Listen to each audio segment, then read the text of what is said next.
Hi friends, ఇక్కడేంటి నేనేదో పైప్తో చేస్తున్నాను చూస్తున్నారా? ఇదైతే సర్వీస్ వైర్ అయితే ఫాల్ట్ వచ్చిందండి మాకు. ఎలక్ట్రికల్ పోల్ మీద రీసర్వీస్ చేసినా సరే మీటర్కి అయితే పవర్ వస్తుంది, కానీ లోడ్ వాడుతుంటే డ్రాప్ అయిపోతుంది. మాకైతే సర్వీస్ వైర్ మధ్యలో ఎక్కడో డ్యామేజ్ అయిపోయిందని డౌట్ వచ్చింది. మేమైతే ఈ పైప్కి అయితే టెస్టర్ పెట్టి కంటిన్యూటీ అయితే చెక్ చేస్తున్నాము సర్వీస్ వైర్కి. ఇలా ఈ కంటిన్యూటీ టెస్టర్తో చెక్ చేసినట్టయితే మనకి పవర్ సప్లై ఉన్న చోట అయితే బజర్ అనేది మోగుతుంది. అదే పవర్ బ్రేక్ అవ్వని చోట అయితే ఎటువంటి సౌండ్ అనేది రావదు.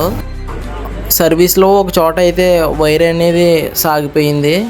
వైర్ సాగిపోవడం వల్ల అక్కడ అనేది జంక్ అనేది పట్టేయడం వల్ల పౌడర్ కింద రాలిపోయి అక్కడ నుంచి వోల్టేజ్ అనేది డ్రాప్ అయిపోతుంది. దాన్ని అయితే రీప్లేస్ చేస్తున్నాము. ఇప్పుడు జాయింట్ అయితే చేసి మళ్ళీ పోల్ మీద అనేది రీకనెక్షన్ అయితే చేసేస్తాము.